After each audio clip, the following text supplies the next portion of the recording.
इतना दिन तक उन्होंने कास्ट पॉलिटिक्स करके आए हैं। व्यक्तिगत परिवारवाद, व्यक्तिगतवाद और जातिवाद, ऐसा राजनीति करने हम नहीं देंगे। हम उनको मजबूर करेंगे कि राष्ट्रवाद के सामने उनका ये सारा चल प्रपंच समाप्त हो जाएगा। राहुल गांधी के वक्तव्य पर प्रतिक्रिया रखना भी कोई आग्रह के विषय नहीं है हमारे लिए, क्योंकि वो कभी क्या बोलते हैं इसका थर्ड क्राइसिस हो गया है। और कम से कम कांग्रेस को एक राहत मिल गया अपना अस्तित्व जाहिर करने के लिए कि हम बचे हैं, हम जीवित हैं, ये बोलने के लिए एक मिल गया।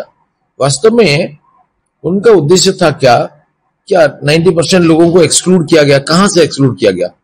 जाति जनगणना के साथ एक्सक्लूजन इंक्लूजन का क्या संबंध है?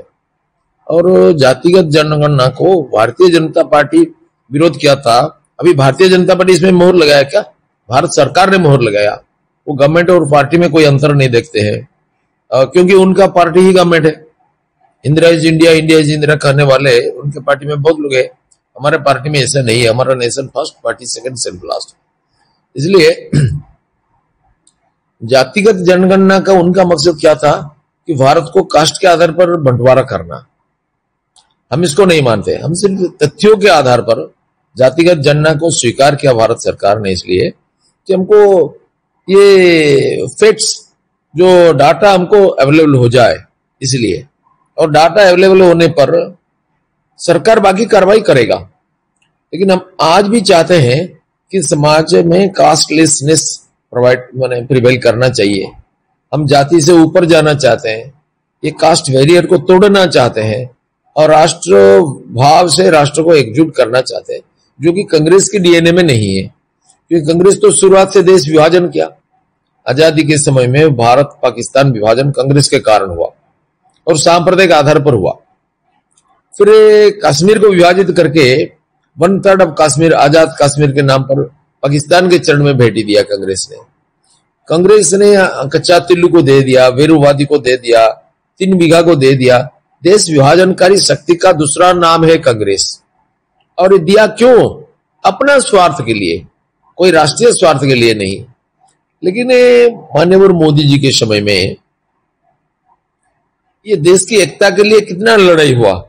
चाइना को दे दिया था हजारों वर्ग किलोमीटर भूमि नेहरू की समय में, लेकिन 1 इंच न देने के लिए आज हमारा जवान प्रतिबद्ध है। और माननीय नरेंद्र मोदी जी के प्रेरणा में इतना जबरदस्त संघर्ष हुआ कि हिंदुस्तान का 20 जवान मरे तो उधर 43 मरे चाइना।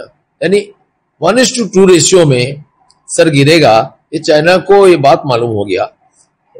और ये जो जातिगत जनगणना का अपना विजय मानते हैं, मुझे बड़ा हंसी लगता है। कांग्रेस को सोचना चाहिए कि इस देश को तुम कितनी बार तोड़ोगे। जनता को मालूम हो गया तुम्हारा स्वभाव क्या है, तुम्हारा औकात क्या है। आज भी देश में ये जो टेररिस्ट अटैक हुआ, आज भी बीच बीच में कांग्रेस ने कितना इररेस्पॉन्सिबल स्टेटमेंट देते हैं। इसलिए उनका स्टेटमेंट को हम ज्यादा इंपोर्टेंस अटैच नहीं करते हैं। और हमारा जो अपोजिशन पार्टी का लीडर राहुल गांधी, उनका व्यवहार, उनका व्याख्यान, ये सब अत्यंत हास्यास्पद है। भला ही कभी विजय तो नहीं कर सकते हैं, कुर्सी पर नहीं आ सकते हैं। उनको एक कंसोलेशन प्राइज मिला, ये सोच करके ही आश्वस्त होते हैं, इसलिए ये दया के पात्र होते हैं। फिर भी हम कांग्रेस का जो जातिगत और सांप्रदायिक बंटवारा ये करने नहीं देंगे। वो तो सांप्रदायिक रिजर्वेशन के लिए लड़ाई करते हैं।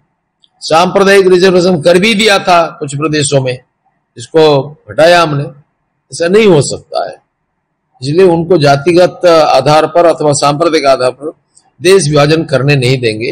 ये सोचते हैं कि जातिगत जनगणना होगा तो हम फिर कास्ट पॉलिटिक्स करेंगे। इतना दिन तक उन्होंने कास्ट पॉलिटिक्स करके आए हैं।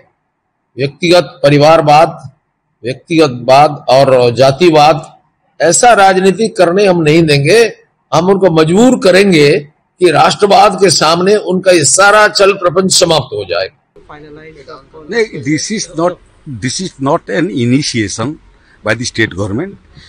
The census of India has informed all the states that the next census is going to be held in the month of July.